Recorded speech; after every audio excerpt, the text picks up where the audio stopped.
Sindh peoples education employees Karachi division जो standard government boys higher secondary school पंज जे नियोग कराची जो अहम दौरो तालीम जी फ़रोग़ ऐं उस्तादनि जी मुसलनि ते तफ़सीली ॻाल्हि ॿोल Karachi education operators Sindh peoples education employees Karachi division जी हिकु अहम वफ़्द standard government boys higher secondary school पंज जे नियोग कराची जो दौरो कयो।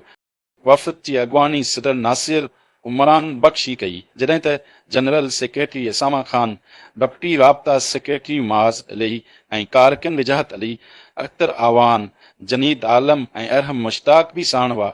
वफ़द जी हेड मास्टर जनाब बाबो ख़ान सां तफ़सीली मुलाक़ात थी, जंहिंमें स्कूल जी इंतिज़ामी ऐं तालीमी मामलनि, उस्तादनि खे दरपेश मसइलनि ऐं तालीमी मयार में बहितरी बाबति ॻाल्हियूं थियूं।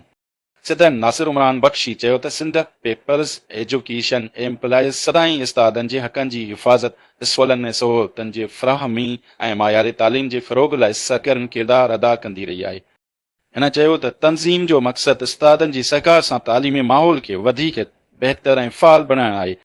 हेड मास्टर बाबो ख़ान वफ़्द जी आमद ते महिरबानी जो इज़हार कंदे चयो त तनज़ीम जो तालीम जी तरक़ीअ लाइ मुस्बत किरदारु सराह जोॻो आहे। हिन वफ़्द खे स्कूल जे मुसलनि ऐं ज़रूरतनि बाबति बि आगाह कयो।